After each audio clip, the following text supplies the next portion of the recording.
17 стопани от Смолян и региона получиха електропастири. Те се раздават след предварителна заявка от Сдружение за дива природа «Балкани». Всеки фермер получава кабели, захранващи устройства, съоръжения за мълниезащита. С тях могат да се заградят около 4 декара площ и така да се предпазят кошери и домашни животни от мечките. Отбранителните съоръжения се получават по проект по европейската екологична мярка Life Plus, откъдето са предоставени и средствата за закупуването им.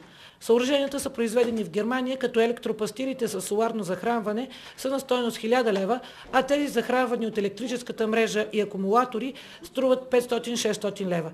30% от сумата се поема от самия фермер. Даваме ги, защото се опитваме да намалим конфликта на местните хора с мечките и да ограничим нападенията върху имуществото им, което е един от основните конфликти в района и не само тук. Електропастира представлява електроника, която подава високо напрежение с много малък ампераж. И самата тактова честота е 1 Hz, т.е. 50 пъти по-малко, отколкото тока в мрежата. И когато диво животно или каквото и да е животно приближи електропастира, получава еднократен токов удар, който не е смъртоносен. И ги привиква да не се доближават до тия огради просто. Но като цяло дивите животни, те усещат напрежението в жиците и дори не се и опитват да ги докоснат в повечето случаи. Това е ефективна защита срещу мечките. До момента в района са раздадени около 12 такива електрически огради на пчелини. Говоря ви за Триград, Девин, там района.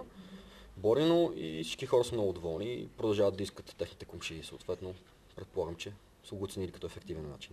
За да получи всеки фермер електропастир, основното условие беше в района да е регистрирано нападение от мечка. Имаме 5 пчелни семейства и 3 от кошерите 2 пъти напада мечката. И така, включихме се в проекта, кандидатствахме и сега ще видим какво може да вземем като пастир. Там са финансиране от нашата част и така. Симеон Драгчиев има 120 кошера и кандидатства за евросубсидии.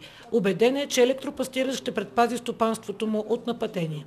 Защото се оказва, че е ефикасно. Тие, които са взимали и са ги приложили тия пастири, са дали резултати добри.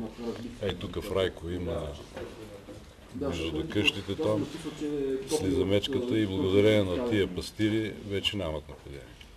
Според вече препатили пчелари, електропастирът е най-ефикасното средство срещу мечите нападения. Иван Бялков от Смолян сам си е купил съоръжението, след като мечка в 3 поредни вечери му разбила кошерите. Оградил ги с електрическия ток и сега е спокоен. Работи много добре, ефективно. Импулсен ток, около 10 000 волта. Но тук се изисква и направа на монтажа, съответно по изискванията, за да бъде ефективен електропастир. Като пристигне мечката, какво и се случва? При допир с съответния кабел получава електрически удар и тя отблъска. При второ допиране до кабела също удар и повече вече няма проблеми. Вие сте председател на Сдружението на пчеларите. Какво съветвате вашите колеги?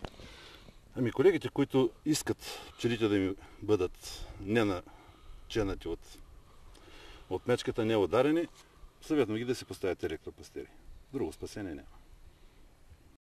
До края на годината Министерството на околната среда и водите ще предостави още 55 съоръжения в Смолянска област. Очаква се след поставянето на електропастирите в района, щетите от мечки значително да намалеят.